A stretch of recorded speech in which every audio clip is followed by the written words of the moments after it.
Gálatas 5,16 diz assim: digo, porém, andai no Espírito, e jamais satisfareis a concupiscência da carne. Porque a carne milita contra o Espírito e o Espírito contra a carne, porque são opostos entre si, para que não façais o que, porventura, seja do vosso querer. Mas se sois guiados pelo Espírito, não estais sob a lei. Ora, as obras da carne são conhecidas e são prostituição, impureza, lascívia, idolatria, feitiçaria, inimizades, porfias, emulações, ciúmes, iras, discórdias, dissensões, facções, invejas, bebedices, glutonarias e coisas semelhantes a estas, a respeito das quais eu vos declaro, como já outrora vos preveni, que não herdarão o reino de Deus os que tais coisas praticam. Mas o fruto do Espírito é amor, alegria, paz, longanimidade, benignidade, bondade, fidelidade, mansidão, domínio próprio. Contra estas coisas não há lei. E os que são de Cristo Jesus crucificaram a carne com as suas paixões e concupiscências. Se vivemos no Espírito, andemos também no Espírito. Não nos deixemos possuir por vanglória, provocando uns aos outros, tendo inveja uns dos outros. Amém, queridos? Amém. Queridos, quando eu leio Gálatas capítulo de número 5, do 16 em diante, eu percebo que ele é extremamente análogo, parecido, e diria ainda que é um complemento de Romanos capítulo de número 7, verso de número 14 em diante. Então, aquilo que Paulo escreve em Gálatas capítulo 5, do verso 16 que lemos em diante, é muito parecido ou possui o mesmo sentido, o mesmo cerne, o mesmo âmago daquilo que ele mesmo escreveu em Romanos, capítulo de número 7, verso de número 14. Acredito eu que ao ler, a grosso modo, o que Paulo está falando é sobre a dualidade. Justamente o que você e eu nós temos conversado desde janeiro, quando eu subo neste palco para refletirmos acerca das Sagradas Escrituras. Temos falado sobre a dualidade. E por dualidade entendemos a guerra que existe dentro de nós. A guerra entre a natureza caída, a natureza carnal, que milita, que vai pelejar contra a natureza espiritual. Então, Paulo, tanto em Gálatas 5,16, quanto Romanos 7,14, ele está falando sobre as mesmas coisas, a dualidade. E acredito que Gálatas 5,16 em diante, ele é propício para hoje. Ele é propício, primeiro, porque aborda o tema que temos falado em todos os domingos aqui nessa igreja, quando eu tenho subido aqui. E aborda também aquilo que estamos vivendo. O que é que estamos vivendo? Estamos vivendo um ato mnemônico, estamos vivendo um ato memorável, um ato que vai ficar gravado na história de São Miguel Paulista, na Lagoinha São Miguel Paulista, na minha e na tua cabeça.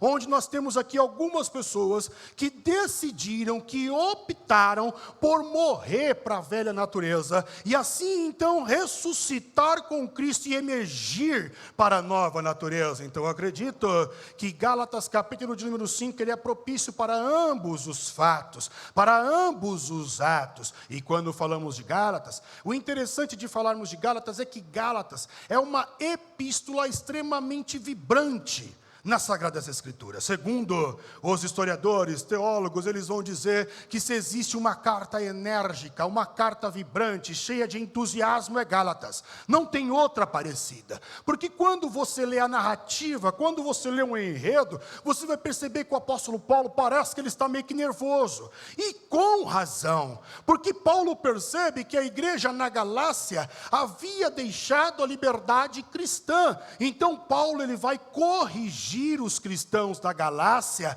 justamente por ter aderido à lei e abandonado a graça. Tanto que Paulo usa, vocês caíram tão rápido da graça de Deus. Gálatas, além de ser vibrante, além de ser uma carta entusiasmada, Gálatas não foi escrita apenas a uma igreja. Não havia uma igreja chamada Gálatas. Era uma igreja numa região, eram várias igrejas na região da Galácia. E essas igrejas são descritas em Atos capítulo de número 13 e Atos capítulo de número 14.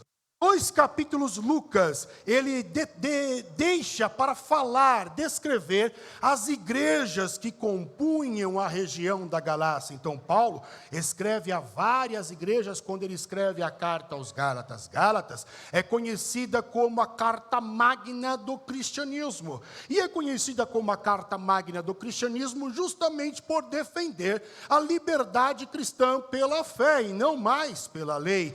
Isso tornou o cunho ou a base para que os protestantes, para que eles provocassem ali a reforma protestante. Eles usaram Gálatas, e Martinho Lutero, que é o maior nome da reforma protestante, ele tinha Gálatas como seu livro mais querido. E tinha Gálatas também, o capítulo 5, verso de número 16, como o preferido dos preferidos, que diz justamente assim: digo, porém, andai em espírito, e jamais satisfareis a concupiscência da carne. Segundo Martinho Lutero, a vida cristã, ela é simples. Ela é uma vida onde você andando em espírito, andando o seu caminho, peregrinação de fé no espírito, então você não vai cumprir as práticas, as obras da natureza carnal. O contrário também, ele é verdadeiro. Você, então, não andando no Espírito, você tende a cumprir as características, os atos, as práticas da natureza carnal. Andando em Espírito, você começa a minar as práticas da natureza carnal. E quais são essas práticas? E Paulinho, então, escreve no verso de número 19. E ele diz: prostituição, prática carnal. Impureza, prática carnal. Lascívia. E o que é a lascívia, pastor Rodrigo? A lascívia é quando você provoca o desejo em alguém que você não vai satisfazer. Então você faz caras e bocas, você coloca determinadas roupas, você age de um jeito para estimular a pessoa que está te olhando, e você provoca um desejo naquela pessoa, aquela pessoa quer te conhecer, quer saber mais de você, e quer chegar em outro momento com você, só que você não vai satisfazer esse desejo, e isso é lascívia, obra carnal, idolatria. E quando falamos sobre idolatria, não estou falando de você ter uma estatueta apenas. A idolatria não é apenas isso, mas não só uma imagem de escultura pode denotar idolatria, mas os meus diplomas acadêmicos podem denotar idolatria. Os meus bens materiais podem denotar idolatria. Tudo aquilo que ocupa o lugar de Deus passa a ser idolatria. Então, idolatria não é você fazer uma prece ou fazer um altar dentro da sua casa para um determinado santo que foi tombado pela Igreja Católica, para um determinado homem ou determinada mulher que marcou a história. Isso não é apenas idolatria. Idolatria não é apenas isso. Idolatria é tudo aquilo que ocupa o lugar de Deus. Se o teu pet ocupa o lugar de Deus, se o ar-condicionado ocupa o lugar de Deus, se o certificado, os bens materiais, o dinheiro ocupa o lugar de Deus, idolatria, obra carnal, feitiçarias, inimizades, porfias e emulações. E o que é emulação? É o sentimento de superioridade em relação ao outro. É daí que nascem, então, ideologias. Uma ideologia como o machismo, uma ideologia como o feminismo, a ideologia da raça ariana, tudo aquilo que denota superior. Tudo aquilo que se acha ser superior, ao ponto de colocar o outro em detrimento, em inferioridade. Isso é emulação. Obra carnal, ciúmes, iras, discórdias, dissensões, facções, invejas, bebedices, glutonarias e coisas semelhantes a essas. Ou seja, não acabou o repertório. Ainda tem muito mais coisa por aí. Então, quando você não alimenta, quando você não anda no caminho do Espírito, a sua tendência é praticar tudo isso daqui. E é aí, queridos, que as coisas começam a ficar bem claras para mim. É aí que eu consigo perceber por que é que a igreja tem tantos homens. Homens que, se for preciso realmente ficar com guarda-chuva lá fora, se for preciso segurar a onda urbana das águas, das grandes tempestades que temos na nossa região, se for preciso fazer qualquer coisa na igreja, faz. Mas quando chega dentro de casa, já não é mais a mesma pessoa. Parece que apertou um outro botão, ou parece que virou a chave. É um bicho, é um ogro. A família tem medo, os filhos têm medo do pai, a mulher tem medo do marido. Quando chega a hora do camarada estar chegando, ela fica preocupada, está chegando, todo mundo fica tenso, o clima fica tenso. Então agora eu consigo entender por que a igreja tem muitos homens que dentro da igreja tem uma determinada conduta, mas fora da igreja, dentro de casa principalmente, tem uma conduta totalmente diferente. Contraditória a que ele tem aqui. É agora que eu consigo entender por que é que existem tantas divisões dentro da igreja, os departamentos brigando um contra o outro, fazendo concorrência um com o outro, fazendo mexericos e fofoca um em relação ao irmão, não apoiando o trabalho, não elogiando o trabalho feito, mas só colocando o defeito. É agora que eu consigo entender por que dentro da igreja existem facções, como escreveu Paulo em Corinto. Uns estão dizendo que é do pastor Rodrigo aí, outros já não é do pastor Rodrigo, é do pastor Ramon, outros são do pastor Selmo, outro é do pastor Sandro. Mas foi o pastor Rodrigo, o pastor Selmo, o pastor Sandro, o pastor Ramon que morreu por vocês? Então, por que facções, divisões, dentro da própria igreja? É aí que eu consigo entender por que é que existe tanta violência no mundo, por que é que o ambiente que nós estamos inseridos como discípulos do Cristo não muda. É aí que eu consigo entender porque existe tanta corrupção no mundo, porque é um mundo sem Deus, e dentro da igreja a gente está fazendo o quê? Não estamos andando no caminho do Espírito. Pois se no caminho do Espírito nós estivéssemos andando, os frutos do Espírito que dão a característica da natureza espiritual emergiam, iriam florescer, e nós não teríamos nada das obras da carne dentro da igreja. E onde nós chegaríamos, as coisas mudariam, as coisas seriam diferentes. Porque não estamos andando no caminho do Espírito. Por isso entendo eu, que Gálatas capítulo de número 5, do 16 em diante, ele é um axioma. E o que é um axioma? É uma premissa necessária, é uma máxima necessária, é uma lógica necessária, é uma palavra necessária. Logo eu chego à conclusão de que não existe cristianismo sem Gálatas capítulo de número 5. Se fôssemos caracterizar por importância, pois a Bíblia inteira é importante, mas se fôssemos destacar, Gálatas capítulo de número 5 é a base de todo o cristão. Deveria andar no Espírito para não fazer fofoca, não ter dissensão, não ter facção, desculpa a minha expressão, para cuidar da sua vida. É para isso que nós teríamos que andar no Espírito, para não ficar olhando para o lado. Olhar para o alvo que é o Cristo, mas a gente perde o foco muito rápido. Então é necessário, a lógica necessária nesse axioma chamado Gálatas 5, é simples. Anda em espírito, e você não vai cumprir as obras da carne. É simples. Agora a pergunta é: o que é andar em espírito? E acredito eu que, quando falamos de andar em espírito, poderíamos caracterizar que andar em espírito também seria você ser uma pessoa espiritual. A pessoa que anda no espírito é um ser espiritual. Então nós temos que entender o que é andar em espírito.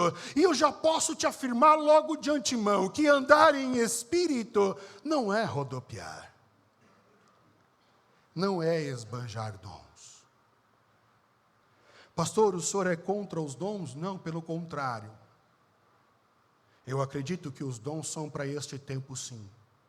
Acredito que tudo diz respeito a Deus. Ele monta um banquete, uma mesa, você come o que você quer. Se algumas teologias e alguns irmãos nossos não querem comer parte da mesa que está posta, não comam. Eu acredito que os dons são para este tempo, sim. Todos aqueles listados, pois assim como os apóstolos discípulos eram, nós discípulos somos. Não mudou. Ou somos que categoria no cristianismo? Eu acredito nos dons, ele é necessário. Entretanto, querido, se você não submeter o teu dom à natureza espiritual, o teu dom pode virar um perigo para você. E isso também é bíblico. Não sei se você já leu a história de Davi. E vamos entender a palavra dom por dádiva. E Davi recebeu o dom, a dádiva de ser rei. E é o fato de ter recebido o dom, a dádiva de ser rei, ele então permite em determinados momentos que a natureza carnal fale mais alto. E ele adultera. E ele comete um homicídio com o marido daquela mulher. Obra carnal. Ele tinha um dom.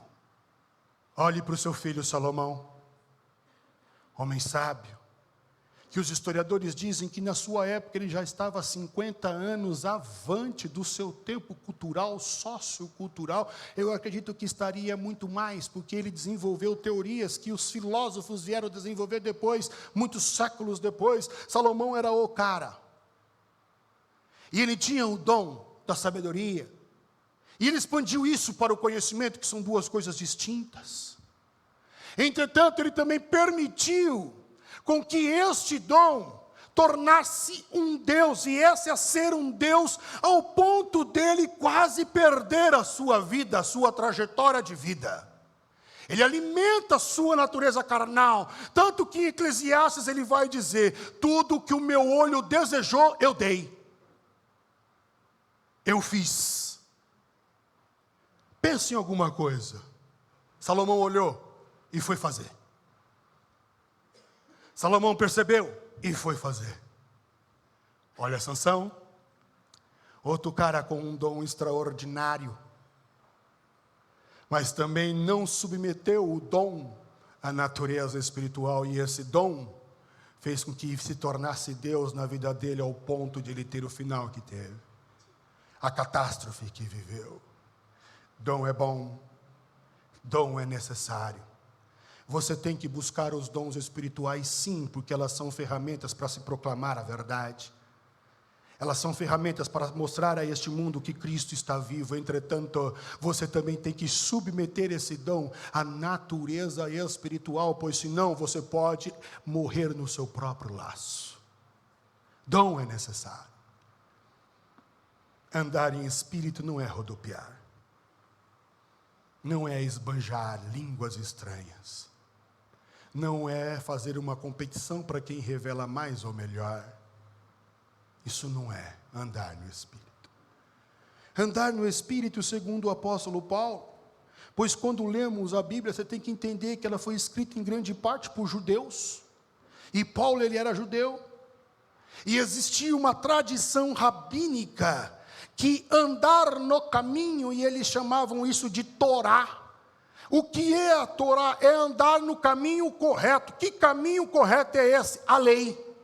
O que é a Torá? É o caminho perfeito de Deus, é o caminho correto de Deus, é a lei de Deus em que todos os judeus devem andar. Torá é o caminho. Então, quando Paulo ele escreve Gálatas, capítulo de número 5, Paulo, sendo judeu, ele vai pegar uma ideia rabínica e vai dizer assim, ó, digo, porém, andai. Andai no Espírito. E por que Paulo fala andai no Espírito e não fala andai na lei, sendo ele judeu? Porque Jesus encarnou a lei. Jesus não veio só cumprir a lei. A lei foi crucificada naquela cruz do Calvário. Jesus encarna a lei. Ele era a lei ambulante. E quando ele encarnou a lei, você e eu não precisamos mais cumprir a lei de Moisés. Entretanto, nós vamos ver que agora existe uma nova lei. E essa lei é a graça que o Espírito Santo hoje impera em nós. Então foi substituída. Era a lei, agora não é mais a lei, porque ela serviu de aio. Agora nós temos uma outra lei. Essa lei é a lei do Espírito Santo. Do mesmo jeito que os antigos andavam no caminho da lei da Torá, nós temos que andar no caminho do Espírito Santo. Essa é a lei. E quando você anda no caminho do Espírito Santo, pois andar no Espírito Santo é você andar no caminho correto, nós temos que entender que quando você começa a andar, você se torna um ser espiritual. O ser espiritual é o que anda no caminho do Espírito Santo. E que caminho é esse? Que caminho é esse?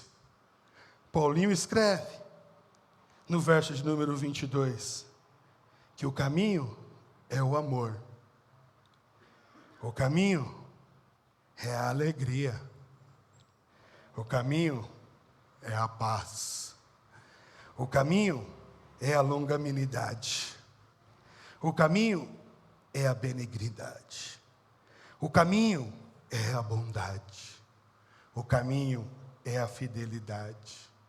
O caminho é a mansidão, e o caminho é o domínio próprio. Destaco mansidão. O que é ser manso? Ser manso não é ser bobo. Ser manso não é engolir o sapo. Ser manso não é você não fazer nada. Ser manso, na verdade, é o contrário, é você ter poder para fazer. Poder intelectual, às vezes poder financeiro, poder biológico, massa muscular. Você tem poder para fazer alguma coisa, uma afronta que lhe foi dada, uma maldade que lhe foi feita. Você tem poder de retribuir à altura ou melhor. Mas o manso opta por não fazer. Porque o manso, ele também tem amor. É por isso que Jesus vem e diz, vinde a mim, todos os que estáis cansados e sobrecarregados, e eu vos aliviarei. Todos os dias você vai pegar a sua cruz e aprender de mim, que eu sou manso e humilde de coração. Em outras palavras, Cristo tem todo o poder, mas opta por não retribuir o mal com o mal, mas Ele retribui o mal com o bem. Ele é amor. Fruto do Espírito, o verdadeiro homem espiritual é o que emana cada um desses itens. Domínio próprio. A primeira palavra que Deus fala para Adão, porque Adão, quando ele acorda, depois que se tornou alma vivente, é papai. E aí então Deus diz para ele, filho, domina sobre as bestas feras da terra, domina sobre as aves do céu, e domina também sobre os animais que estão nos mares, nos rios, os peixes. Domina sobre ele, e aquilo é literal. Mas se fôssemos tentar criar uma metáfora, e tentar extrair uma lição desse ato de dominar sobre a terra e tudo que nela há, aves do céu dá a ideia de imaginação. E se existe alguma coisa que voa na nossa vida e voa bem, é a nossa imaginação. E Deus diz, domina. Quando falamos sobre bestas feras, sabe aquele sentimento, aquele gatilho psicológico, que quando alguém falou aquela palavra, que é acionado em você instantaneamente o seu modo Hulk, aí você vira aquele bicho, que nem você se percebe. Bestas feras fala dessas emoções descontroladas dentro de cada um de nós. E os peixes que estão no mar, que fala de profundidade, de pressão, pressão psicológica, pressão emocional, pressão sentimental, fala de sentimentos que são obscuros, as trevas que há dentro de nós mesmos. Por isso, dualidade. Deus também diz para eles: domina. Por isso que o ser espiritual é o que emana cada um desses frutos do Espírito. E perceba, esses frutos do Espírito, eles não são para ser praticados no reino espiritual, mas nessa realidade. Então deixa eu te dizer uma verdade: não existe espiritualidade fora dessa realidade. Não existe. Não existe uma espiritosfera, não existe. Se você quer ser um crente espiritual, você tem que andar no Espírito para poder colocar essas características do Espírito Santo. É assim que você é conhecido como um ser espiritual. Quem me dera se eu tivesse a oportunidade de ir numa vigília que diz assim, ó, vigília dos frutos do Espírito, vigília da mansidão, a campanha pela paz, para você parar de brigar com você mesmo no espelho, que nunca está contente com o nariz, com a espinha, com o cabelo. A gente briga conosco mesmo, não vai brigar com os outros. A gente não tem paz conosco mesmo, não vamos brigar com os outros. Então quem me dera a gente começar a fazer campanhas, os 7 mergulhos da longanimidade. Quem me dera viver esse tempo. Quem me dera. O verdadeiro homem espiritual revela quem é. Ele é íntimo do Espírito, por isso anda em Espírito e emana todos os frutos do Espírito. Isso é ser espiritual.